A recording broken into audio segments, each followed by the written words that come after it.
Halo teman-teman, udah kedengeran ya suaraku? Oke, selamat malam semua. Lagi di kelas geografi bersama aku dan Kak Hasna. Hari ini kita akan bahas soal-soal prediksi UTBK Geografi bersama Miss Bareng.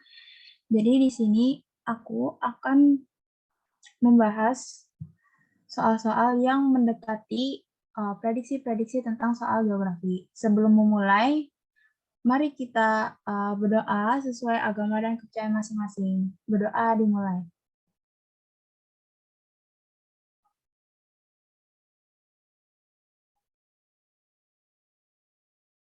Oke, berdoa selesai. Kita langsung ke soal yang pertama ya, teman-teman. Boleh di next slide?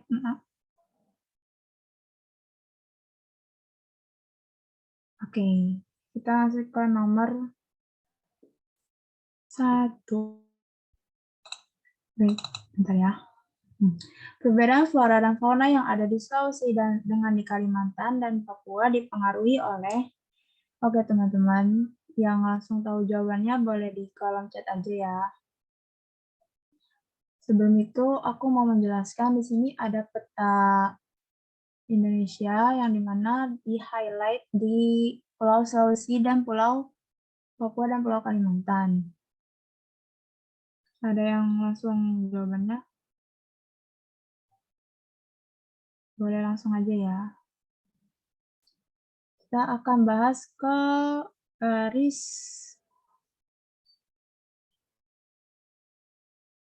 Wallace dulu terlebih dahulu. Nah, garis Wallace ini, itu yang teman-teman yang kursornya digerakin, itu adalah garis Wallace, yaitu di mana garis ini adalah garis pemisah antara hewan-hewan atau flora fauna, tepatnya memanjang Selat Makassar hingga ke perbatasan antara Bali dan Lombok. Nah, garis-garis ini memanjang hingga ke perbatasan Bali dan Lombok. Jadi memisahkan antara flora dan fauna Kalimantan dan Sulawesi. Terus ada garis Weber, yang dimana garis Weber ini merupakan garis hayal yang membatasi flora dan fauna di paparan Sahul. Nah, garis ini dimulai dari utara, yakni Kepulauan Maluku, hingga ke sisi barat paparan Sahul. Nah, oke, di situ teman-teman. Jadi, dulu itu sebelum Indonesia terpisah-pisah gini, ada paparan Sahul dan paparan Sunda. Paparan Sunda itu ada Pulau Kalimantan, Jawa, dan Sumatera. Yang dimana paparan Sahul itu dulunya menyatu teman-teman. Jadi, flora dan fauna hampir mirip di antara pulau-pulau itu. Kita ke Pulau Sulawesi. Kalau Pulau Sulawesi itu adalah pulau peralihan, yang dimana pulau itu tidak bergabung dengan paparan Sahul maupun paparan Sunda. Yang dimana flora dan fauna tersebut adalah identik atau otentik, sehingga tidak bisa disamakan dengan flora dan fauna di paparan Sahul maupun paparan Sunda. Kita ke paparan Sahul. Nah, paparan Sahul itu ada Papua dan Australia. Nah, paparan Sahulnya itu hewan-hewannya mirip, seperti hewan berkantung, burung-burungnya juga lebih banyak warna-warnanya daripada di Pulau Jawa. Nah, perbedaan flora dan fauna yang ada di Sulawesi itu jawabannya adalah C, kondisi geologi purba. Kenapa demikian? Karena faktor geologis Indonesia itu tidak bisa bermigrasi, teman-teman.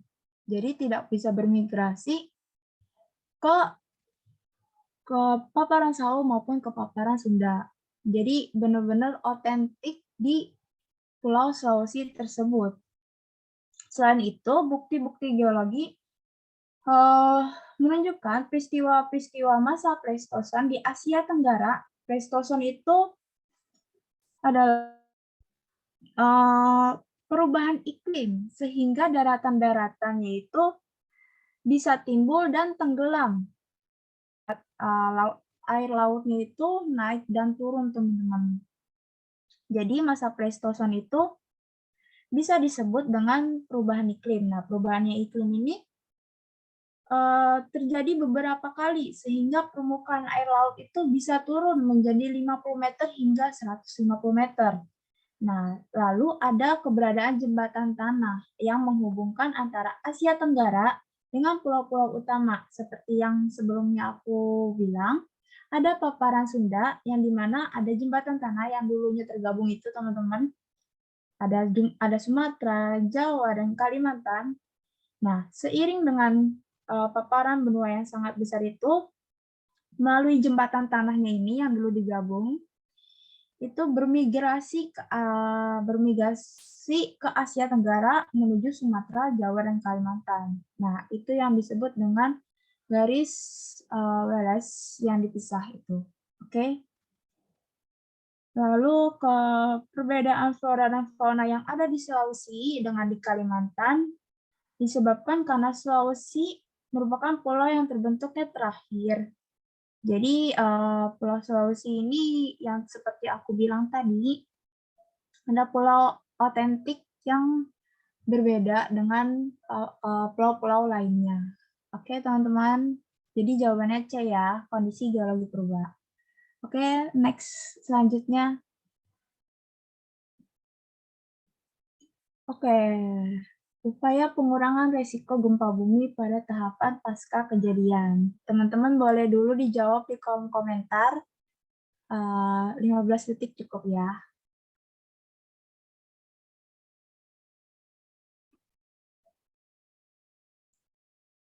Yuk, yuk. Boleh banget langsung dijawab.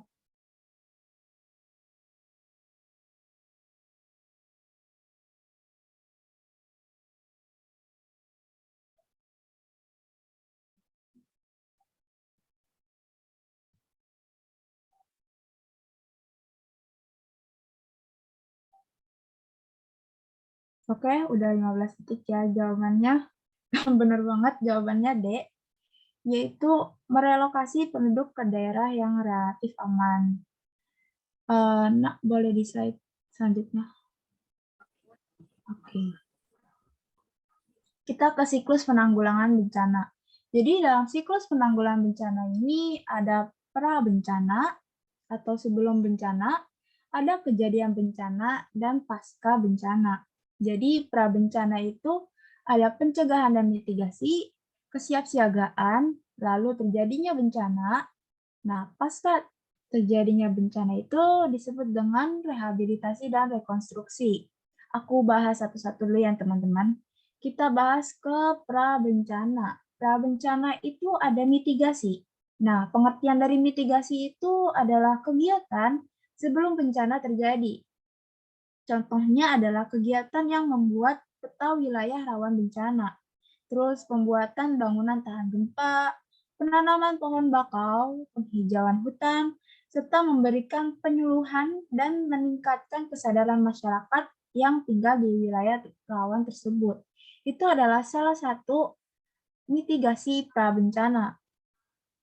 Kita ke kesiapsiagaan atau situasi terdapat potensi bencana. Pengertian kesiapsiagaan tersendiri ini merupakan perencanaan terhadap cara merespon kejadian bencana. Perencanaan dibuat berdasarkan bencana yang pernah terjadi dan bencana ini akan mungkin terjadi lagi keesokannya gitu teman-teman. Jadi tujuan dari kesiapsiagaan ini adalah meminimalkan korban jiwa dan kerusakan sarana-sarana pelayanan umum. Terus mengurangi tingkat risiko pengelolaan sumber-sumber daya masyarakat, serta kaya pelatihan dan penyuluhan warga di wilayah rawan bencana tersebut. Itu adalah situasi pra-bencana. Nah, pada saat kejadian bencana tersebut, kita akan melakukan tanggap darurat, yang dimana tanggap darurat ini pengertiannya adalah serangkaian kegiatan dilakukan dengan segera saat kejadian bencana tersebut. Nah, pada kejadian bencana tersebut, kita meliputi kegiatan kayak evakuasi korban, harta-harta benda, terus kayak perlindungan, ngungsi, dan penyelamatan. Contohnya misalkan kayak di daerah perkampungan-perkampungan nih teman-teman. Kayak di daerah aku sendiri, kalau ada gempa itu tetangga-tetangga pada teriak gempa, gempa, gempa, dan pada kumpul di suatu tempat yang benar-benar terbuka. Itu adalah salah satu tahap tanggap darurat. Oke, teman-teman, kita ke pasca bencana. Setelah terjadinya bencana, kita akan melakukan rehabilitasi dan rekonstruksi.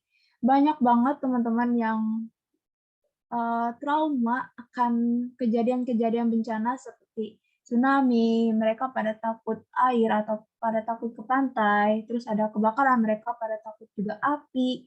Itu membutuhkan rehabilitasi terhadap mental yang dialami oleh korban tersebut. Nah, itu salah satu rehabilitasi. Nah, rekonstruksi pada pasca bencana yaitu mengembalikan kondisi bangunan-bangunan yang diarahkan pada penyediaan tempat tinggal sementara, terus membangun kembali sarana dan prasarana yang telah rusak. Selain itu, dilakukan evaluasi terhadap langkah penanggulangan bencana yang akan dilakukan. Kita akan membahas opsi-opsi di soal sebelumnya. Boleh di slide sebelumnya, Nak.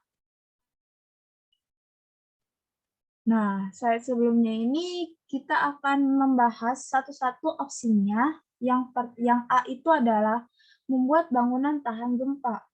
Itu termasuk ke mitigasi bencana, teman-teman. Jadi sebelum pra-bencana itu, mitigasi kita membuat bangunan yang tahan akan gempa. Seperti di Jepang, nah Jepang itu kan sudah benar-benar di antara pertumbukan lempeng-lempeng yang dimana pemerintah Jepang sudah melakukan bangunan-bangunan anti tahan gempa yang dimaksudkan dengan untuk mitigasi bencana.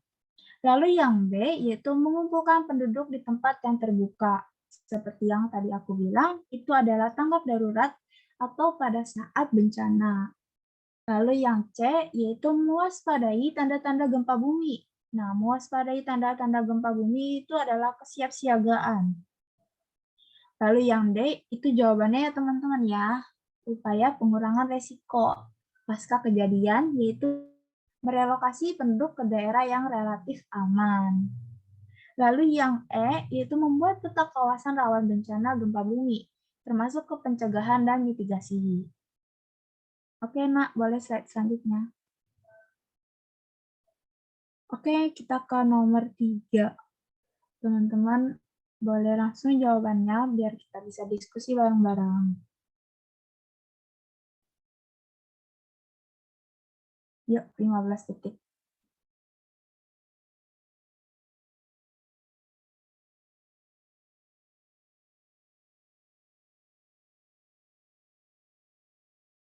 Ini adalah faktor-faktor pendorong dan penarik dari desa dan kota. Iya, betul banget teman-teman. Jawabannya B. Nah, faktor pendorong itu adalah faktor yang membuat penduduk meninggalkan suatu daerah untuk melakukan pembaruan di daerah tujuan. Boleh next slide, Nak? Nah, di next slide-nya ini ada penjelasannya, teman-teman. Setiap tempat atau wilayah itu memiliki seperangkat faktor-faktor positif dan faktor negatif. Faktor-faktor positif merupakan segala keadaan yang dapat membuat orang itu tetap bertahan di daerah asalnya. Dengan membuat orang-orang itu atau membuat orang tertarik datang ke daerah tujuan. Sedangkan faktor-faktor negatif atau faktor push factor itu merupakan segala keadaan yang dapat membuat orang untuk pergi meninggalkan daerah asalnya, ataupun segala keadaan yang dapat membuat orang enggan untuk datang ke daerah tujuan. Nah, contoh-contohnya ini adalah faktor pendorong menurunnya proporsi penduduk yang tinggal di pedesaan adalah dengan keterbatasan lapangan pekerjaan di desa. Jadi dia memutuskan untuk pindah ke kota agar mendapatkan lapangan pekerjaan. Lalu ada lahan pertanian yang kurang produktif dan rendahnya upah tenaga kerja. Jadi inti dari persoalan ini, faktor negatif itu lebih kayak kekurangan di daerah tersebut, dan faktor penarik adalah ketersediaan yang lebih memadai dari segi lapangan, pekerjaan, fasilitas sarana dan prasarana, dan tingginya upah tenaga kerja. Jadi intinya itu aja ya teman-teman. Jawabannya adalah D, keterbatasan lapangan kerja di desa.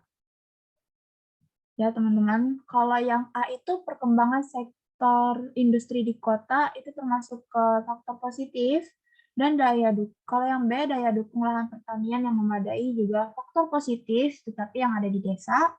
Terus yang C, perubahan penggunaan lahan di kota itu lebih ke banyaknya lowongan pekerjaan yang membutuhkan kayak proyek-proyek gitu teman-teman, yang faktor positif juga. Terus ada infrastruktur dan sarana di desa yang memadai, itu juga faktor positif.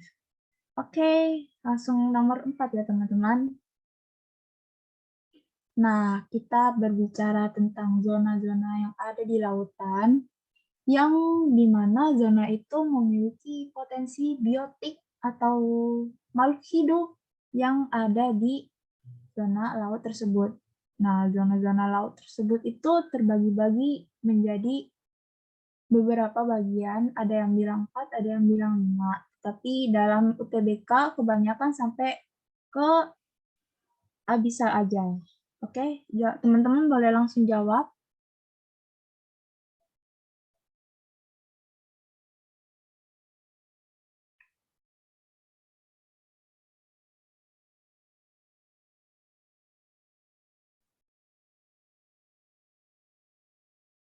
Ada yang jawabnya B, teman-teman yang lain.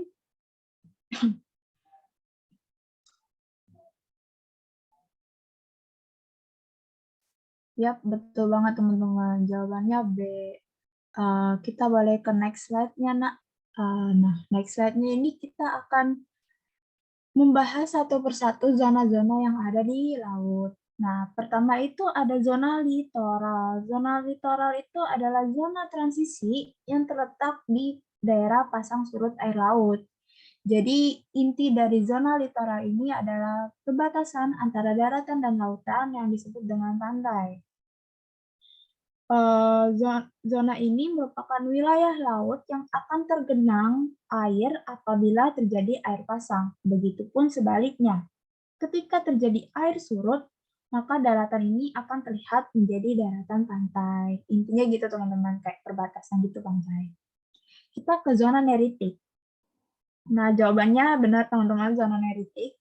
Nah, zona neritik ini kedalamannya itu mencapai 50-200 meter. Zona ini merupakan wilayah yang berada di dekat pantai dengan kedalaman mencapai 200 meter. Nah, pada zona ini tuh matahari tembus ke dalam lautan. Sehingga zona ini cocok sebagai habitat-habitat makhluk hidup seperti ubur-ubur, fitoplankton, rumput laut, dan bahkan terumbu karang pun hidup di zona neritik. Kenapa demikian? Karena terumbu karang itu hidup dengan suhu di ambang batas normal seperti 23 derajat sampai 25 derajat Celcius, yang dimana itu termasuk ke dalam zona neritik yang mataharinya masuk ke dalam lautan. Jadi jenis-jenis spesies biotik lainnya terdapat di zona neritik, itu lebih banyak biotiknya, kayak lebih banyak zona spesiesnya gitu teman-teman. Kita ke zona batial atau zona yang kedalamannya sudah mencapai 1.800 sampai 2.000 meter, 200 meter, maaf, sampai 1.800 meter. Zona ini sudah tidak dapat menembus karena sudah terlalu dalam, sehingga spesies-spesies laut tidak seramai pada zona neritik. Lalu kita ke zona abisal. Zona abisal ini sudah lebih dari 1.800 meter, yang which is di mana zona ini sangat dingin teman-teman, karena sinar mataharinya jauh banget dari jangkauan-jangkauan yang memungkinkan matahari untuk masuk ke zona abisal ini. Pada zona ini itu sedikit banget spesies hewan laut dan tidak ditemukannya spesies tumbuhan laut. Jadi teman-teman ada yang bilang bahwa manusia itu baru mencapai zona laut itu 20%. Jadi 80%-nya itu kita tidak tahu di dalam permukaan air laut itu ada apa aja di dalam laut, karena manusia baru mencapai 20%-nya, dan 80%-nya kita tidak tahu apa itu yang ada di dalam laut. Gitu. Jadi kesimpulannya, zona yang memiliki potensi biotik tertinggi terdapat pada zona neeritik. Karena zona ini masih ada sinar matahari yang optimal yang menembus hingga ke dasar laut. Oke, gitu ya teman-teman. Ready, next slide. Nah, teman-teman, kita ke hitung-hitungan oleh klasifikasi iklim Smith-Ferguson. Teman-teman boleh di screenshot dulu, nanti di slide selanjutnya baru kita hitung-hitung. Kita screenshot atau di foto dulu ya.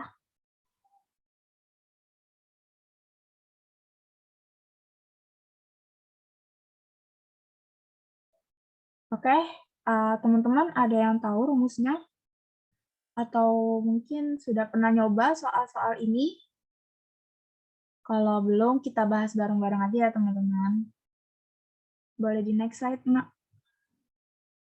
Oke, ini dia rumusnya teman-teman. Klasifikasi iklim Smith-Ferguson, yaitu memiliki rumus Q sama dengan sigma bulan kering per sigma bulan basah dikali 100%. Keterangannya itu adalah bulan kering, yaitu bulan dengan curah hujan kurang dari 60 mm per bulan. Itu adalah bulan kering. Dan bulan basah, yaitu bulan dengan curah hujan yang lebih dari 100 mm per bulan. Jadi teman-teman, kita analisis dulu ke, bentar ya, ke PPT-nya yang tadi screenshot. Nak boleh di next slide, ya. Nah, curah hujan kota A terdapat beberapa bulan yang kita akan analisis. Jadi tadi di rumusnya di bulan kering bahwa dikurang 60 mm per bulan terdapat di bulan Januari, Februari, dan bulan November dan Desember. Ini ya teman-teman, ada 4 jadinya. Di kota A terdapat 4 bulan kering, yang dimana kita akan taruh di rumusnya 4. Nah, terus kita akan cari bulan basahnya, yaitu di atas 100 mm per bulan. Terdapat bulan April, bulan Mei, bulan Juni, bulan Juli, dan Agustus. Itu adalah bulan basah yang ada di kota A. Sehingga kita bisa menghitungnya 4. Kalau tadi yang bulan keringnya terdapat 4 bulan, dan bulan basahnya terdapat 5 bulan, dikali 100%, yang mengakibatkan itu adalah 80% atau termasuk iklim sedang. Nah, boleh di next slide, Nak. Kita 80%-nya masuk ke iklim sedang ini ya, teman-teman. Nilai Q-nya kita bisa lihat di 60-100 itu termasuk ke iklim sedang. Oke, tadi hasilnya 80%, jadi kita masuk ke iklim sedang. Kalau ke kota B, kita ke next slide lagi. Slide sebelumnya, kita akan analisis, teman-teman. Bulan keringnya itu yang ada di kota B terdapat di bulan Januari, itu yang kurang dari 60 mm per bulan. Terus ada bulan November dan bulan Desember. Itu termasuk ke bulan kering di kota B. Kita masukin di Q-nya bulan kering sama dengan 3, dan bulan basahnya itu terdapat di bulan Mei dan Juni, yang dimana di atas 100 mm per bulan. Jadi kita bisa simpulkan dan masukkan ke rumus, yaitu 3/2 dikali 100%. Nah, itu teman-teman rumusnya. Sebenarnya rumusnya nggak terlalu susah, jadi teman-teman bisa dihafalin, takutnya nanti di UTBK keluar soal seperti ini. Jadi kita bisa ngitung yang tadi di kota B, 3/2 dikali 100%. Nah, 3/2 itu kan sama dengan 1,5. Nah, dikali 100%, jadi 150%. Nah, 150%-nya itu termasuk ke bulan agak kering, ya teman-teman. Nah, itu range-nya antara 100 sampai 167 yang termasuk ke keterangan agak kering.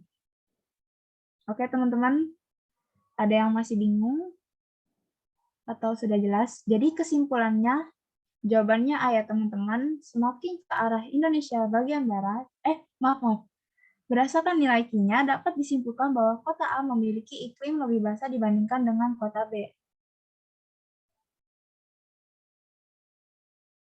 Oke. Oke, gitu ya teman-teman. Boleh di next slide. Nah, kita ke perairan laut di wilayah Indonesia. Jadi teman-teman, perairan laut di wilayah Indonesia itu terbagi-bagi. Jadi tidak memiliki kualitas yang sama atau curah hujan yang sama. Nah, curah hujan ini berbeda-beda dari bagian barat, tengah, dan timur. Jadi di sini kita akan menganalisis bagian wilayah Indonesia yang ada di wilayah bagian barat. Ada yang boleh tahu, boleh jawabannya? Boleh jawabannya langsung di kolom chat.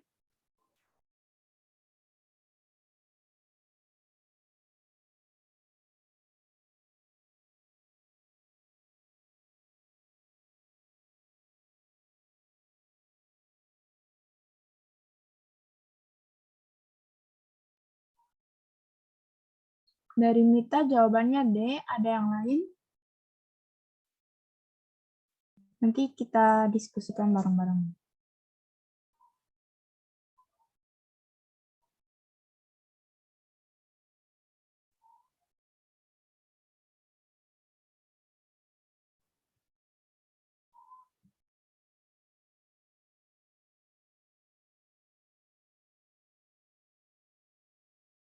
Oke, ada yang jawab C. Nah, boleh slide. Nah, di next slide-nya ini kita akan membahas tentang iklim Koppen. Nah, di iklim Koppen tersendiri, Indonesia itu dibagi menjadi 3, teman-teman. Yaitu ada equatorial atau climate atau HF, dan monsoon climate atau AM, dan tropical savanna climate atau OW. Dengan keterangan pada iklim Koppen ini, aku jelaskan dulu ya, teman-teman.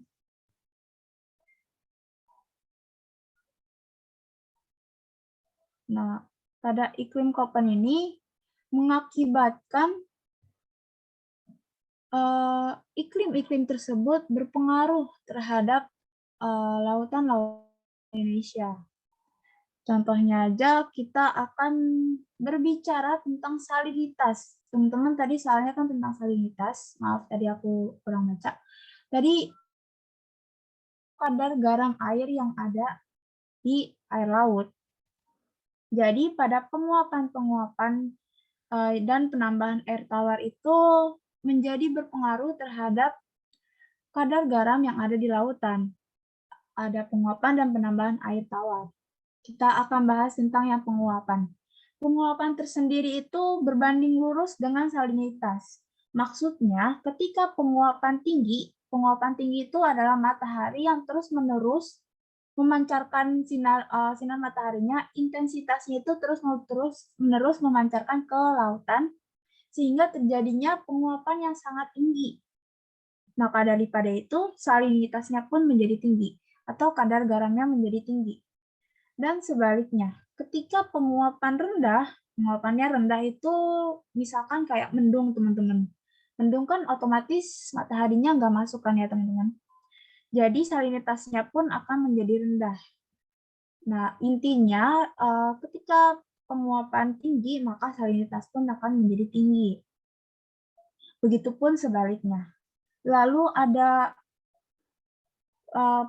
penambahan air tawar atau yang memengaruhi salinitas ada di kadar garam tersebut.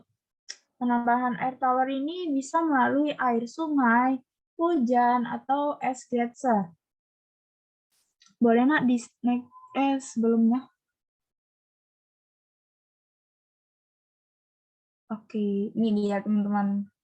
Jadi salinitas itu akan berbanding terbalik teman-teman. Jadi aku jelasin dulu ya. Ketika penambahan air tawarnya tinggi atau penambahan air itu tinggi, maka salinitas yang ada di air laut itu menjadi rendah. Begitupun sebaliknya. Jika penambahan air tawarnya rendah atau masuknya air itu ke dalam lautan, maka salinitasnya pun akan semakin tinggi. Jadi kayak berbanding terbalik dengan penguapan. Kalau penguapan itu yang tadi teman-teman berbanding lurus, kalau yang penambahan air berbanding terbalik. Jadi dapat disimpulkan berdasarkan teori-teori tersebut, disimpulkan bahwa perairan laut di wilayah Indonesia bagian barat, nah bagian barat ini mempunyai salinitas yang lebih rendah dibandingkan dengan wilayah di bagian curah hujan yang lebih tinggi. Kenapa demikian? Karena di wilayah bagian barat itu termasuk iklim AF, yang dimana iklim tersebut itu bulan basahnya itu tidak tergantung musim.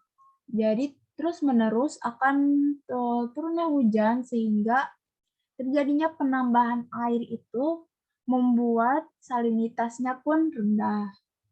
Jadi jawabannya A ya teman-teman, semakin ke arah Indonesia bagian barat itu Sumatera, Pulau Jawa, dan Kalimantan, curah hujannya itu semakin tinggi. Semakin ke Nusa Tenggara, itu akan semakin curah hujannya rendah, sehingga membuat salinitasnya itu menjadi tinggi. Gitu ya teman-teman. Oke, kita langsung ke next, nomor 7.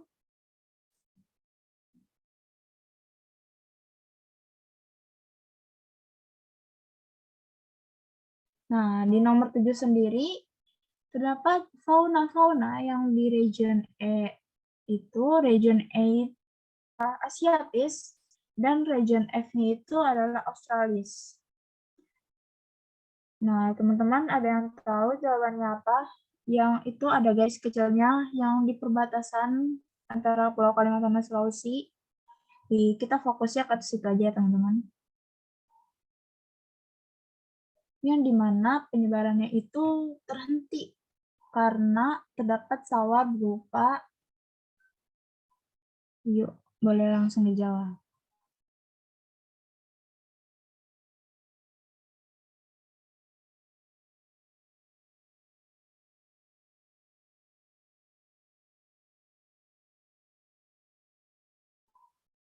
Ada yang jawab teman-teman ada yang jawab yang lain selain nanti kita akan bahas satu-satu. Ada yang jawab C, ayo boleh banget langsung share jawabannya teman-teman. Kita belajar bareng, diskusi bareng-bareng.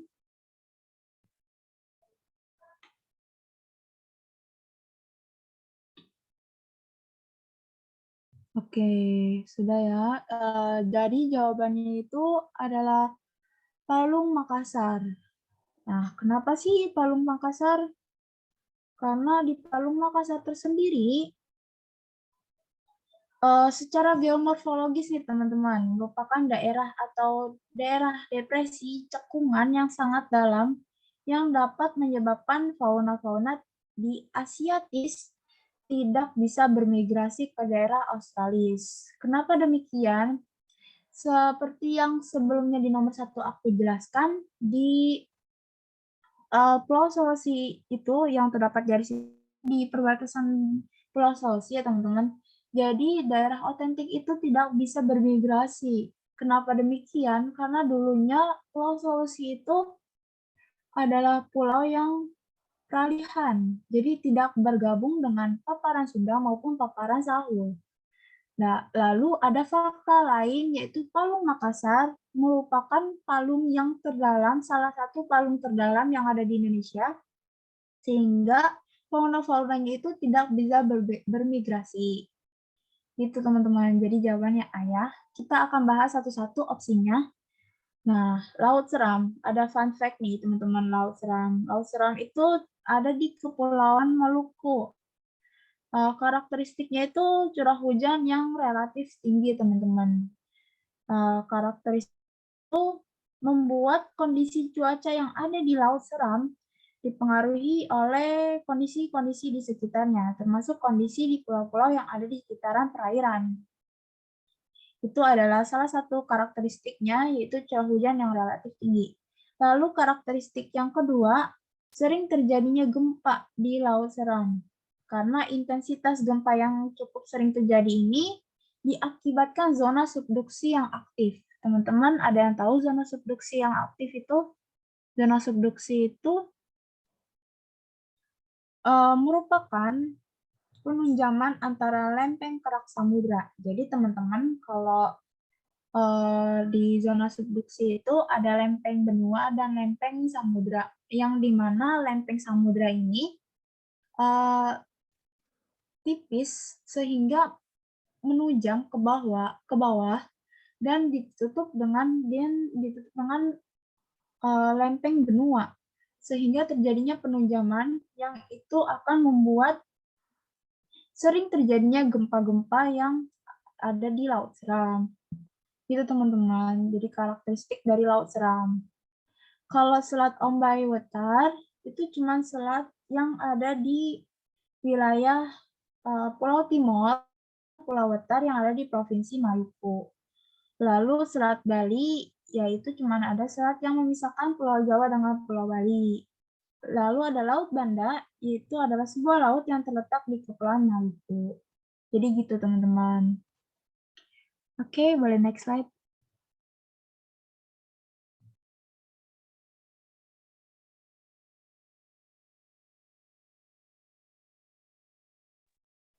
Oke teman-teman, kita akan ke iklim Koppen yang tadi sebelumnya sepertinya aku salah naruh slide ya teman-teman. Mak, boleh ke slide sebelumnya nggak, Nak? Yang tadi ada iklim Koppen di Indonesia. Nah, ya. Sebelumnya, Nak. Yang iklim. Nah, ini dia, teman-teman. Aku salah naruh slide sepertinya. Kita akan bahas ke iklim Koppen yang ada. Nah, pada iklim ini, apa sih yang termasuk ke dalam klasifikasi iklim Koppen? Aku akan menjelaskan di sini ya, teman-teman. Nah, iklim Koppen itu membuat klasifikasi iklim yang berdasarkan kombinasi antara suhu dan curah hujan rata-rata tahunan. Dengan ketetapan, ya, aku akan membahas dari iklim A dulu ya, teman-teman. Iklim A itu adalah iklim yang suhunya rata-rata di atas 18 derajat, tidak mempunyai musim dingin, dan mempunyai curah hujan yang tinggi. Lalu ada iklim B atau iklim kering, akan lebih besar dari curah hujan rata-rata sepanjang tahun. Tidak terdapat kelebihan air, sehingga tidak ada aliran sungai yang permanen. Lalu ada iklim C, yaitu iklim sedang. Suhu rata-ratanya bulan terdingin, yaitu minus 3 derajat Celcius, dan suhu terpanasnya itu 18 derajat Celcius. Lalu ada iklim D atau iklim dingin. Suhu rata-rata dinginnya kurang dari minus 3 derajat Celcius, dan bulan terpanasnya lebih dari 10 derajat Celcius. Lalu ada iklim E atau iklim kutub, yaitu suhu terpanasnya itu 10 derajat Celcius. Berarti iklim ini tidak mempunyai musim panas yang sebenarnya. Iya, namanya aja keterangannya iklim kutub ya teman-teman. Jadi kita bisa menyimpulkan iklim-iklim yang ada di Indonesia terdapat 3 iklim, yaitu ada iklim HF, AM, dan AW. Nah, A, B, C, D, E ini adalah iklim pokok, dan iklim yang bawahnya itu adalah iklim lebih mendetail atau lebih klasifikasinya lagi. Gitu ya, teman-teman. Oke, kita ke next slide-nya ya, Nak. Jadi, teman-teman jawabannya itu yang C ya, temperatur dan curah hujan. Oke.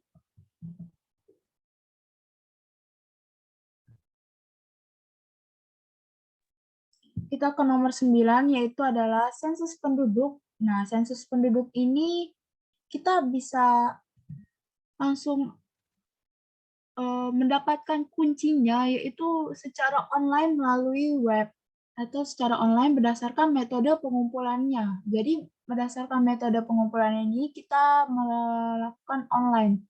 Jadi, ada dua, teman-teman, sensus penduduk itu. Yang pertama ada householder sama canvasser. Jadi, kita bisa eliminasi de facto sama de jure. Nah, itu cuma pengecoh aja. Jadi, kita akan fokus ke householder sama canvasser. Nah, teman-teman, ada yang bisa jawab? Ini jawabannya householder atau canvasser. Boleh langsung di kolom chat ya, teman-teman.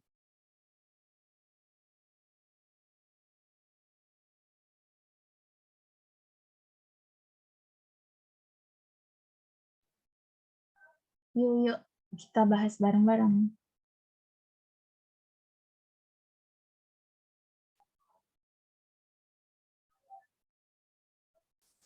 Ada yang jawab canvasser.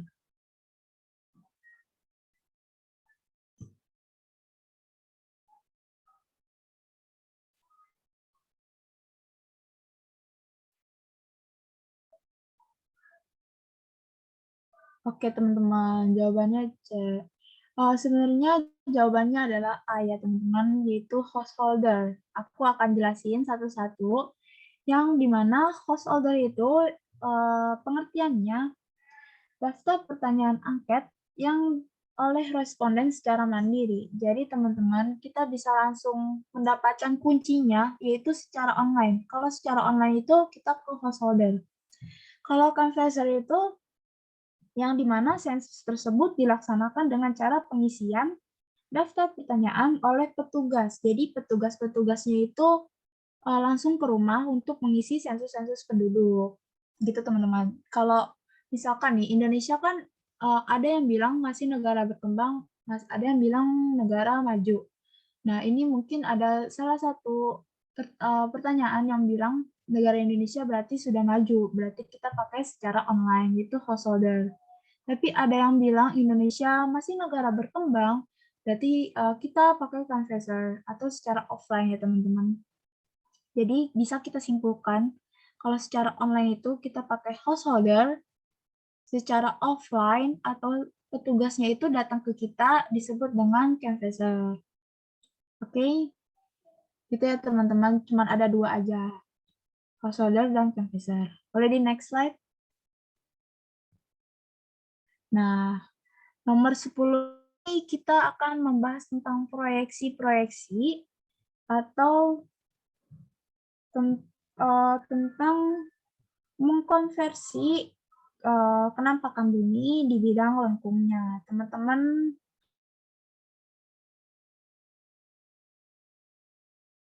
di proyeksi boleh langsung. Nah, negara Prancis itu yang ada di negara-negara atas ya teman-teman. Nah, ya di situ. Itu negara Prancis. Dia termasuk ke iklim sedang. Oke. Kalau belum ada yang tahu, kita akan bahas bareng-bareng ya teman-teman. Boleh di next slide, Mak. Nah, ini dia teman-teman. Jenis-jenis proyeksi.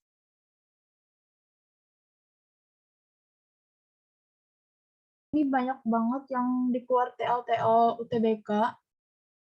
Jadi jenis proyeksi itu ada 3. Yang pertama ada azimutal, kerucut, dan silinder.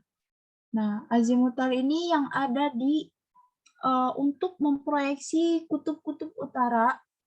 Nah, jadi ini gambarnya teman-teman. Dia fokusnya lebih ke atasnya aja, lebih ke kutub. Nah,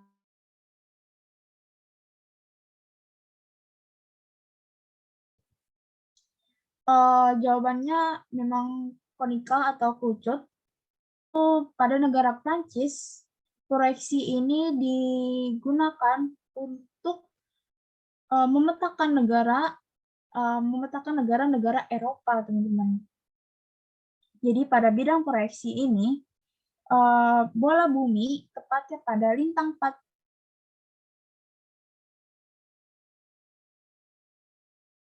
akan diproyeksikan secara tepat menggunakan kerucut. Kalau yang buat silinder nih teman-teman. Nah, silinder ini kita kan di ekuator Indonesia. Jadi kita lebih terfokus kepada silinder kalau memang mau memetakan peta yang ada di ekuator gitu ya teman-teman. Jadi boleh next sebelumnya nah sebelumnya ini kita akan ke bahas tentang azimutal normal. Azimutal normal ini yang tadi aku bilang, teman-teman, azimutal ini khususnya untuk di kutub, daerah kutub. Nah, azimutal transversal ini yang agak miring tadi, yang proyeksinya lebih miring. Terus langsung ke kerucut. Nah, kerucut juga atau konikal. Jadi jawabannya itu konikal normal ya, teman-teman. Jawabannya proyeksi konika normal untuk di Prancis, negara Prancis. Oke, selanjutnya akan dibahas oleh Kak Hasna untuk soal selanjutnya. Halo Kak Hasna. Halo semuanya, di soal nomor 11 dan nanti sampai nomor 20 lanjut sama aku ya. Langsung aja kita ke nomor 11. Nanti kalau misalkan ada yang mau jawab, langsung aja di kolom chat nggak apa-apa. Salah nggak apa-apa karena kita belajar bareng-bareng gitu. Yang penting berani berjawab. Oke, nomor 11 di sini ada dua pernyataan. Pernyataan yang pertama, menurut Jung Hoon, persebaran tumbuhan tropis di Indonesia dipengaruhi oleh faktor ketinggian tempat. Kemudian pernyataan kedua, perbedaan ketinggian tempat mengakibatkan terjadinya perbedaan suhu dan kelembapan udara. Kalau kita cermati nih yang pernyataan nomor 1 dulu nih, menurut kalian benar apa nggak sih? Kalau Jung Hoon itu dia mengklasifikasikan persebaran tumbuhan dipengaruhi oleh faktor ketinggian tempat. Kalau ada yang mau jawab, langsung aja ya di kolom chat gitu. Bener nggak kira-kira pernyataan 1?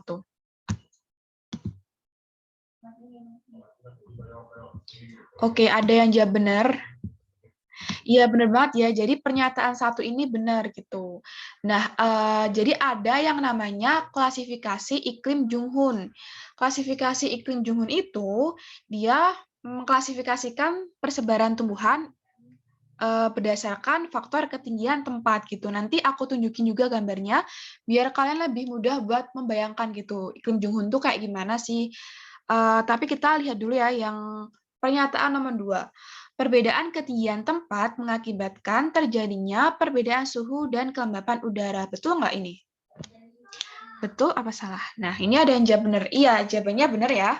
Jadi, ini perbedaan ketinggian tempat mengakibatkan terjadinya perbedaan suhu dan kelembapan udara gitu. Nah, ketinggian tempat itu kan beda-beda ya. Ada yang tinggi, ada yang rendah gitu. Nah, antara tempat yang tinggi dan tempat yang rendah itu suhu dan kelembapan udaranya itu berbeda-beda.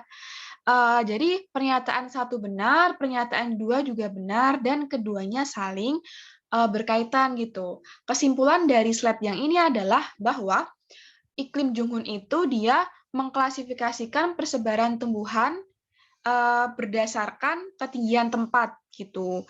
Nah, ketinggian tempat yang berbeda-beda ini menyebabkan tumbuhannya juga beda-beda. Kenapa tumbuhannya beda-beda? Karena suhu dan kelembapan di setiap tempat itu beda gitu. Jadi benar-benar dan saling berpengaruh. Oke, kita lihat gambar iklim Jung Hoon itu kayak gimana. Ini ya. Iklim Jung Hoon itu ada dibagi menjadi 4 zona. Zona panas, sedang, sejuk, dan juga dingin. Jadi kalau kita amati, semakin atas tuh semakin dingin. Jadi kalau kalian misalkan mendaki gunung nih, itu kan kalau semakin ke atas, mendekati puncak, itu makin dingin gitu. Nah itu kayak iklim Jung Hoon ini. Kemudian kalau kita lihat ketinggiannya, itu semakin ke atas, juga otomatis semakin tinggi. Dan tumbuhan yang hidup itu berbeda-beda antara yang panas, sedang, sejuk, dingin gitu. Nah, kalau yang dingin itu yang bisa hidup adalah lumut. Gitu. Jadi macam-macam ya tumbuhannya, hidupnya itu beda-beda tempatnya, tergantung sama ketinggiannya, tergantung sama suhunya gitu. Oke, sekarang kita lanjut ke soal nomor 12 nih. Nah, soalnya adalah mengapa di daerah pegunungan terdapat daerah bayangan hujan. Nanti juga aku tunjukin gambarnya biar lebih mudah bayanginnya nih. Nah, sebelum aku tunjukin gambarnya, ada yang mau nebak nggak ini jawabannya apa kira-kira? Ada yang tahu nggak? Aku hitung sampai 3 ya. Kalau nggak langsung kita bahas. 1, 2, 3. Oke, langsung aja kita bahas ya. Di sini yang ditanyakan adalah kenapa sih kok di daerah pegunungan itu ada yang namanya daerah bayangan hujan gitu. Kenapa? Oke. Jadi ini ada daerah pegunungan. Di sini ada yang namanya leeward. Nah, leeward ini adalah daerah bayangan hujan. Kenapa kok bisa disebut daerah bayangan hujan gitu? Ini berhubungan sama yang namanya hujan orografis. Hujan orografis itu adalah hujan yang terjadi di pegunungan gitu. Nah, jadi misalkan di sini ada laut ya. Nah, laut di sekitar pegunungan itu mengalami penguapan gitu. Terus uap airnya ini ke bawah naik ke pegunungan. Nah, pas di daerah sini itu uap airnya mengalami pendinginan atau kondensasi. Habis itu kan kebentuk awan nih gitu. Nah, lama-kelamaan si awannya ini tuh menghasilkan presipitasi yang berupa hujan gitu. Jadi uap airnya tadi naik, kemudian membentuk awan di daerah sini, terus di sini hujan gitu. Jadi hujannya di sini. Nah, habis itu setelah terjadi hujan, anginnya itu dia turun ke sini nih. Nah, pas turun ke sini itu udah sifatnya tuh anginnya tuh udah kering gitu. Sehingga daerahnya disebut dengan daerah leeward atau daerah bayangan hujan. Jadi cuman bayangan hujannya aja, dia nggak kebagian hujan. Makanya daerah di sekitar leeward ini tuh kering gitu, karena nggak kebagian curah hujan. Curah hujannya cuma rendah gitu. Jadi kalau kita lihat di opsinya, jawaban yang benarnya adalah yang B. Udara yang menuruni lereng gunung bersifat kering gitu, sehingga disebut dengan daerah bayangan hujan, karena nggak kebagian hujan tadi gitu. Hujan yang terjadi di sini itu disebut dengan orografis. Oke, kita lanjut ke soal yang nomor 13. Tanah rawa dapat digunakan sebagai lahan pertanian dengan cara gimana nih cara bertani atau cara menanam tanaman di daerah rawa? Ada yang tahu nggak? Gimana sih gitu? Rawa itu kan dia tanahnya tuh sifatnya asam gitu. Nah, kalau sifatnya asam itu tuh jarang banget tanaman yang bisa hidup di sana karena ya tanahnya asam gitu. Terus kalau kita pengen bertani di sana, gimana sih? Itu ada caranya ya, gimana gitu biar tanahnya tuh nggak asam. Kayaknya ada yang jawab deh. Oh, belum keganti ya? Ini slide-nya nomor berapa ya di kalian? Tentang tanah rawa apa bukan? 13 ya? Oh, mungkin ini ya ada yang kendala sinyal gitu. Jadi di soal nomor 13 ini pertanyaannya adalah tanah rawa dapat digunakan sebagai lahan pertanian dengan cara, nah caranya ini adalah dengan menambahkan kapur gitu.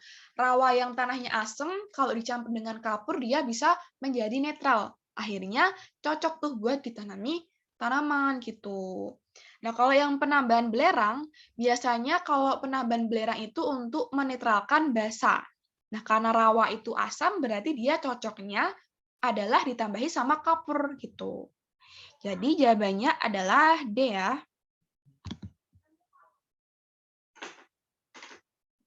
Ada yang tanya ya, sengkedan itu apa gitu. Sengkedan itu terasering. Pernah dengar nggak terasering gitu?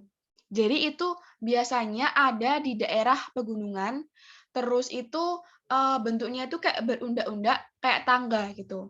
Nah, biasanya tanah yang berundak-undak itu juga ditanami sama bisa ditanami sama tanaman-tanaman gitu. Nah, kenapa sih kok di pegunungan itu dibuat sengkedan atau dibuat tanah yang berundak-undak? Itu untuk mengurangi apa ya? Menanggulangi adanya tanah longsor gitu, biar tanahnya itu nggak longsor. Makanya dibuat kayak tangga gitu. Karena kalau pegunungannya itu cuman landai kayak lurus-lurus aja, nanti tanahnya ini gampang bergerak ke bawah gitu.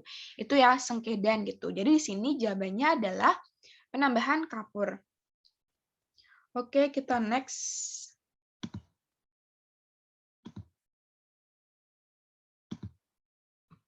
Sebentar. Oke. Nomor 14. Sebentar, ini ada error.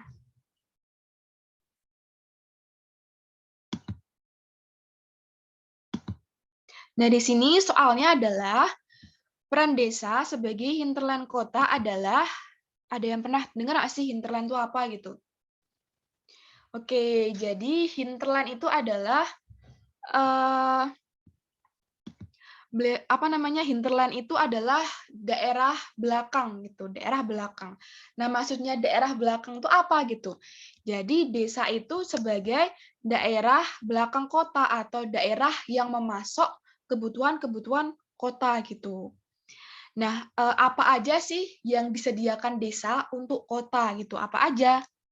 Nah, di sini ada hasil pertanian gitu. Karena kan desa kan biasanya identik sama pertanian gitu.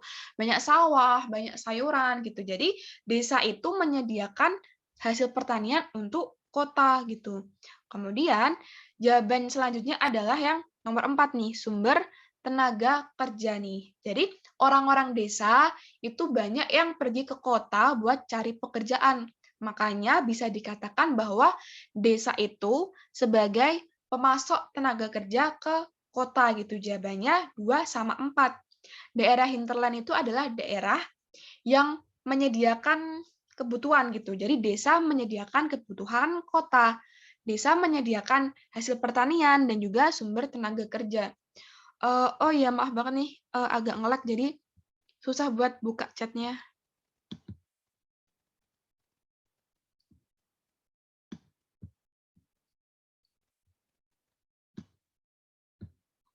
Oke, nanti kalau ada pertanyaan aku buka lagi ya. Aku lanjut dulu nomor 15. Oke, di sini ada 2 pernyataan nih. Yang pertama, tenaga endogen bersifat membangun. Kemudian pernyataan kedua, tenaga endogen adalah tenaga yang terbentuk dari faktor sedimentasi. Aku pengen tanya dulu nih ke kalian, kira-kira pernyataan satu nih benar apa enggak sih gitu? Apakah tenaga endogen itu bersifat membangun? Benar nggak? Benar apa Benar. salah? Ayo coba. Benar. Iya, bener banget nih. Jadi, tenaga endogen itu bersifat membangun gitu. Tenaga endogen itu adalah tenaga yang berasal dari dalam bumi. Kok bisa sih ada tenaga dari dalam bumi gitu? Nah, kalau kita lihat ya, di dalam bumi itu ada magma yang panas.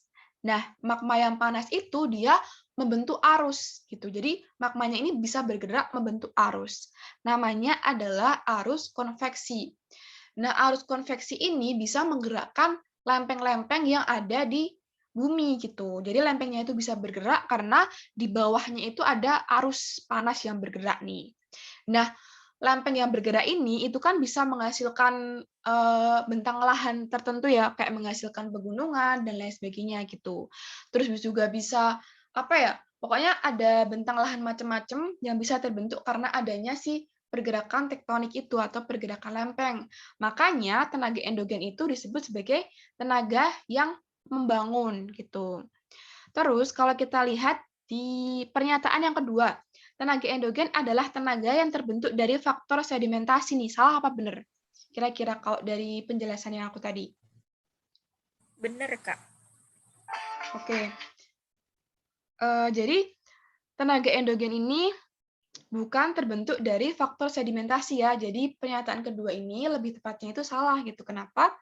Karena tenaga endogen itu kan berasal dari bumi karena ada arus panas tadi.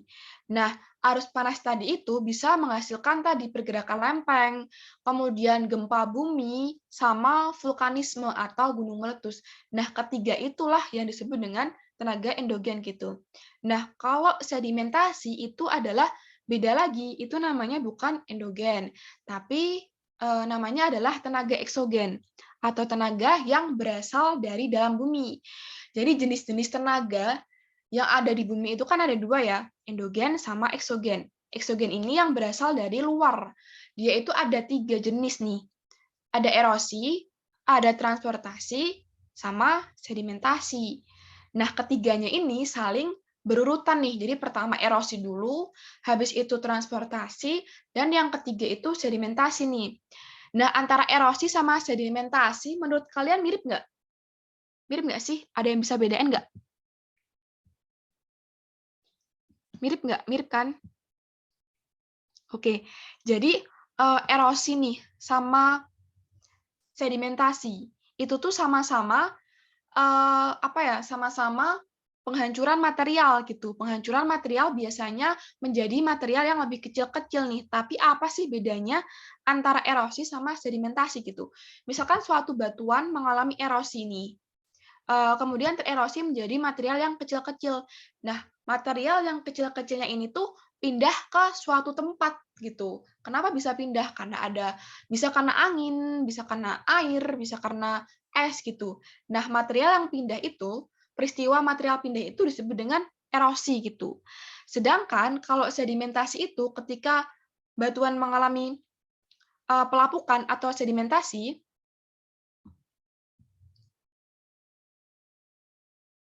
jika batuan itu mengalami pelapukan, biasanya materialnya itu berubah menjadi kecil-kecil, tapi dia tidak terangkut ke tempat lain gitu. Jadi cuma di situ aja mengendap menjadi sedimen gitu. Jadi itu ya bedanya. Kalau erosi itu pindah tempat, tapi kalau pelapukan itu dia enggak pindah tempat gitu. Jadi di sini kalau kita lihat pernyataan 1, tenaga endogen bersifat membangun, iya benar. Kemudian yang kedua, tenaga endogen adalah tenaga yang terbentuk dari faktor sedimentasi. Itu salah ya. Kenapa?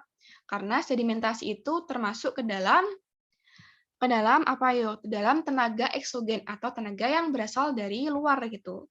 Tadi ada 3 ya tenaga eksogen itu, ada erosi, transportasi, dan juga sedimentasi nih. Nah, kalian juga udah bisa bedain antara erosi dan juga pelapukan gitu. Oke, kita next.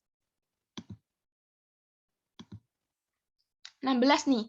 Di Nusa Tenggara banyak sabana yang disebabkan curah hujan rendah. Maka aktivitas perekonomian terbanyak kawasan tersebut adalah, nanti ini juga aku tunjukin gambarnya biar lebih kebayang gitu. Tapi sebelumnya ada yang bisa nebak enggak nih? Kira-kira jawabannya apa sih?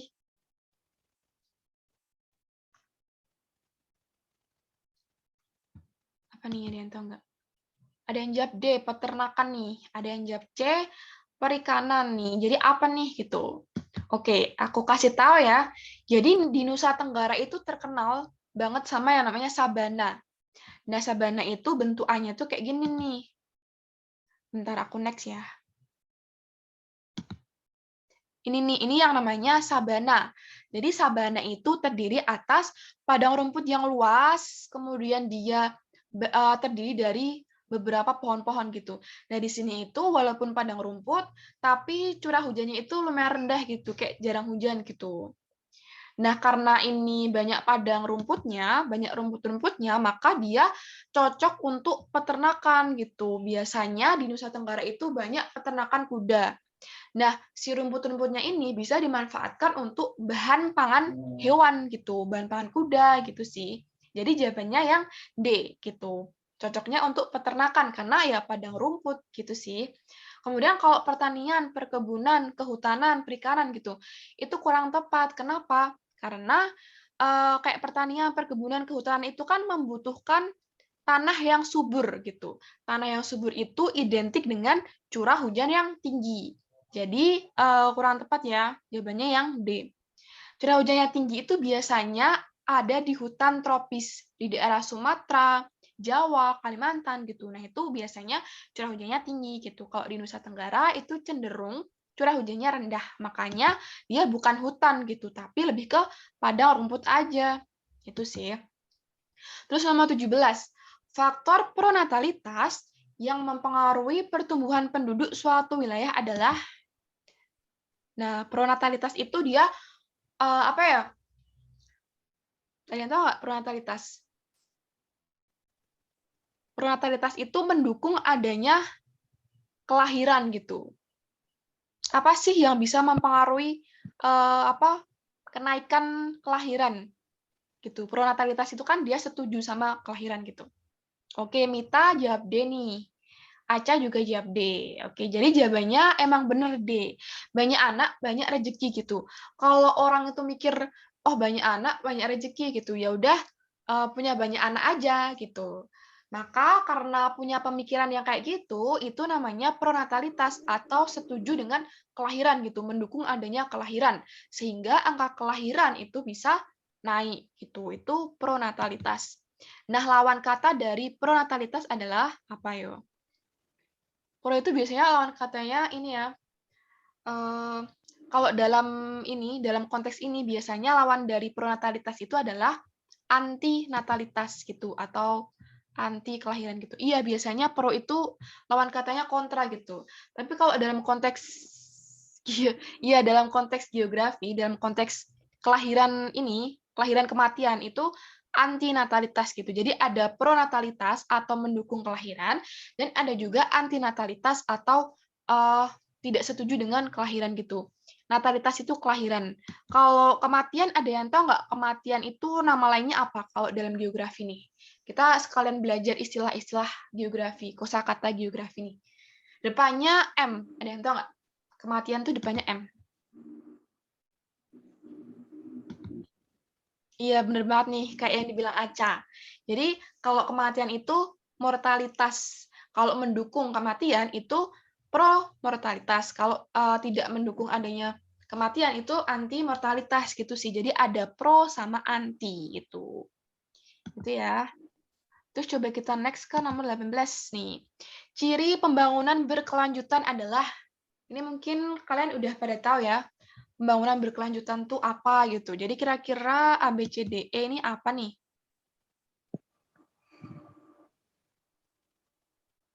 Coba tebak saja.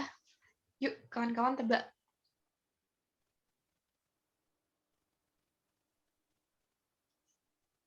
Ada Mita jawab B gitu.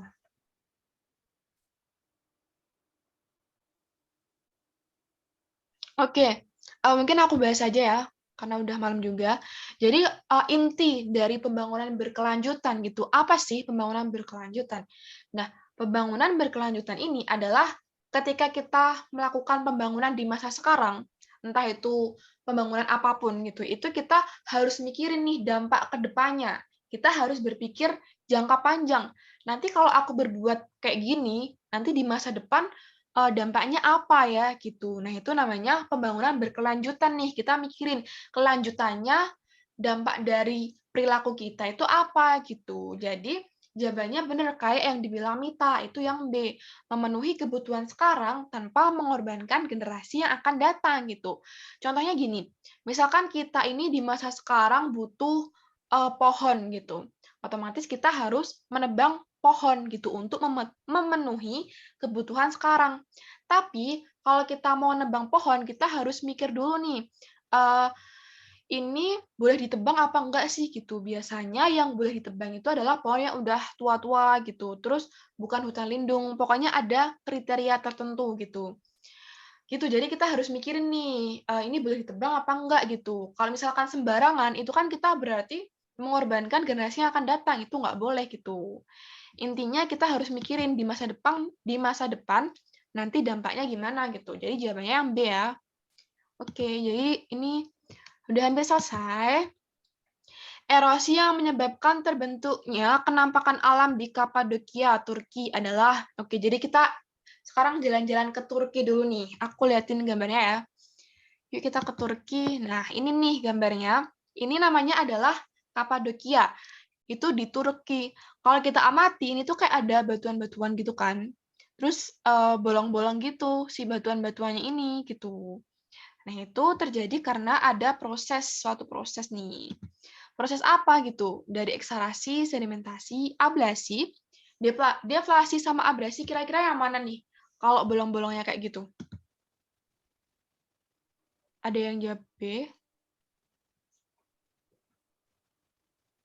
Oke, aku kasih tahu aja ya. Jadi jawabannya adalah deflasi ya. Deflasi itu adalah erosi atau pengikisan oleh angin nih gitu. Jadi anginnya ini tuh mengerosi si batuan-batuan ini gitu, kayak berhembus terus sampai mengerosi, akhirnya terbentuklah kayak batuan yang berlubang-lubang gitu. Itu karena angin ya, ini di Kapadokia, Turki gitu. Nah, kalau eksarasi itu adalah erosi oleh es. Kalau sedimentasi tadi udah disebut juga ya di yang slide-slide nomor selanjutnya, sebelumnya gitu. Terus kalau ablasi, ablasi itu adalah erosi oleh air gitu, misalkan oleh sungai, gitu-gitu itu namanya ablasi. Kalau abrasi nih, abrasi itu erosi, tapi biasanya identik di laut. Padahal abrasi ini sebenarnya nggak cuma di laut loh gitu. Di sungai pun bisa terjadi abrasi gitu. Kenapa gitu? Apa sih sebenarnya abrasi? Nah, abrasi ini adalah erosi yang terjadi oleh material yang terbawa oleh air. Gimana maksudnya gitu? Gini, aku jelasin ya. Jadi bisa kalian bayangin di sungai itu kan ada, bisa di sungai, bisa di laut sih. Itu kan ada air yang mengalir kan. Nah, di dalam airnya itu ada material-material kecil, misalkan batuan kayak atau pasir atau apapun itu. Nah, ketika si material ini terbawa hanyut oleh air, materialnya ini tuh kayak menggesek atau menggores material lain gitu, sehingga terjadi yang namanya abrasi gitu. Jadi itu abrasi ya. Abrasi itu nggak cuma di laut, tapi bisa juga di sungai gitu. Nah, sedangkan kalau abrasi itu ya erosinya oleh air gitu. Sedangkan kalau abrasi yang pakai R itu ada material di dalam air gitu. Ada material dalam air yang bisa mengerosi material lain gitu. Itu bedanya ablasi sama abrasi gitu. Jadi jangan salah ya, jangan ngira kalau abrasi itu cuma terjadi di laut gitu, cuma terjadi di pantai. Padahal bisa juga terjadi di sungai gitu. Oke, kita masuk ke soal yang terakhir. Kita pulang nih dari Turki, kita ke soal lain. Ini setiap tindakan pemanfaatan SDA harus diikuti oleh upaya pelestarian nih. Kenapa? Kenapa sih kita harus melestarikan sumber daya alam? Kalian tahu nggak? Soal penutup nih. Nomor berapa nih? 1, 2, 3 atau 1, 2, 3, 4 atau 1, 2 atau berapa nih? Nomor berapa?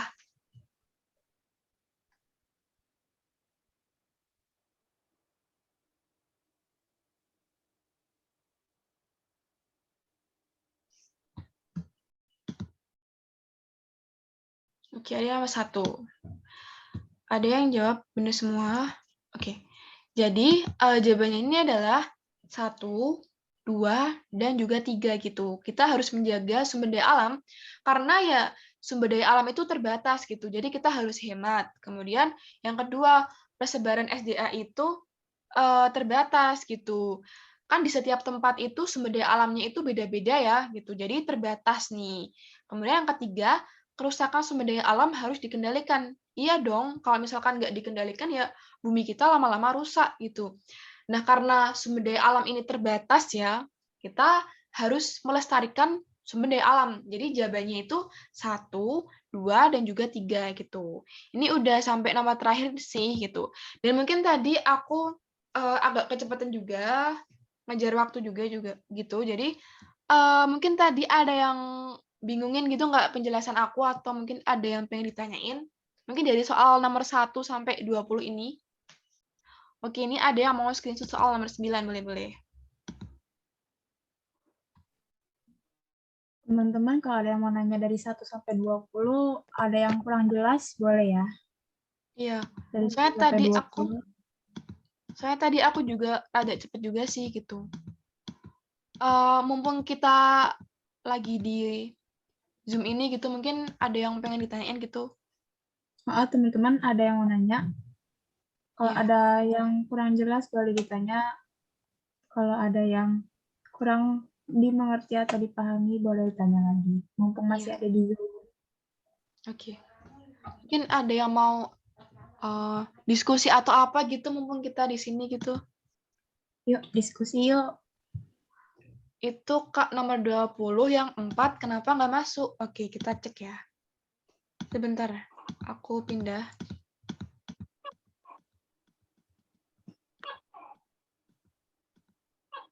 Nomor 4, nilai ekonomi sumber daya alam makin meningkat gitu. Nah, kenapa gitu?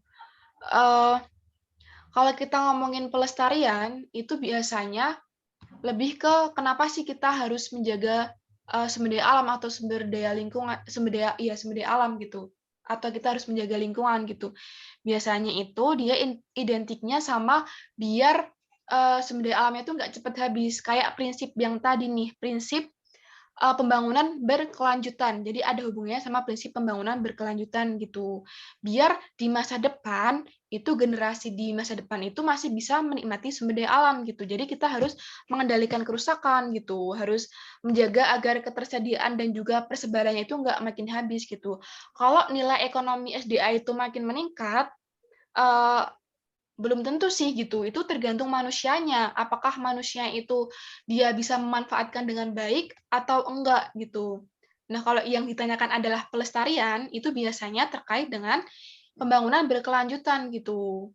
Kita harus menjaga sumber daya alam karena sumber daya alamnya itu ya terbatas dan kita menjaga biar sumber daya alamnya itu enggak rusak gitu. Itu ya hubungannya sama pelestarian gitu. Kalau yang nilai ekonomi SDA makin meningkat, itu kurang tepat sih kalau kita ngomongin tentang pelestarian gitu. Gimana sih? Kan kalau langka jadi mahal ya gitu.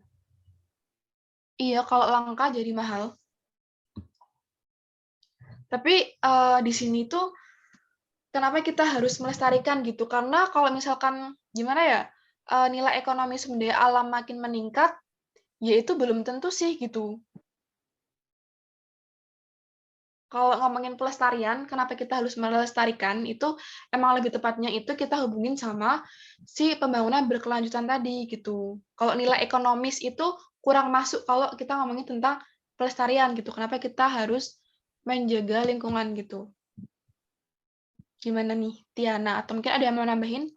Atau ada teman dari Vika, ada nggak? Teman-teman, kalau ada yang kurang jelas boleh banget langsung ya. Kalau ada yang masih kurang dipahami atau kurang ngerti, nanti aku jelasin ulang. Yuk, boleh banget langsung diskusi. Gitu ya. Jadi kita harus melestarikan karena biar sumber daya alamnya itu di masa depan masih ada, intinya gitu. Intinya gimana sih biar di masa depan masih ada sumber daya alam gitu, itu harus dilestarikan itu sih. Jadi kalau yang nilai ekonomi makin meningkat itu kurang tepat gitu. Gitu ya, sementara gitu. Nomor 14 sama 15 ada yang nanya jawabannya. Nomor 14 ini jawabannya itu nomor 2 sama 4 gitu. Hinterland itu desa memasok kebutuhan kota, memasok pertanian, sama memasok tenaga kerja. Jadi jawabannya 2 sama 4 gitu ya buat siapa nih? Sulham. Kemudian nomor 15. Ini yang pernyataan pertama ini benar, kemudian pernyataan kedua ini salah ya gitu. Karena tenaga sedimentasi itu dia termasuknya ke dalam tenaga eksogen gitu. Ada yang mau ditanyain lagi nggak?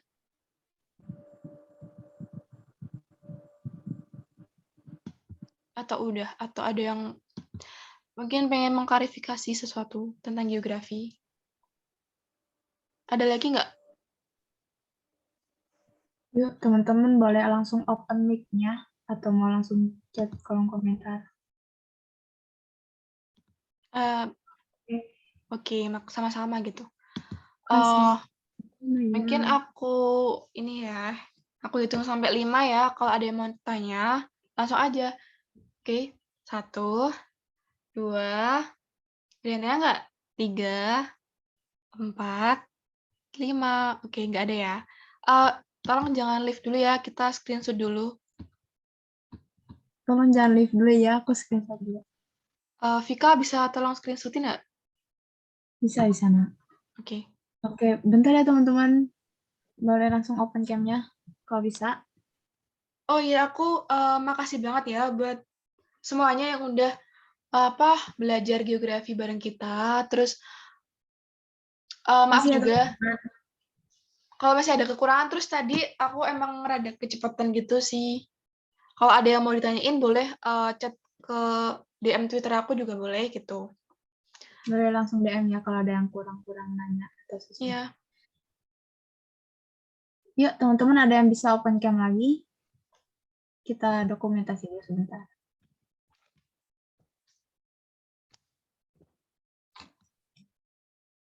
Oke, Hasna bisa open cam atau sinyalnya masih nge-lag?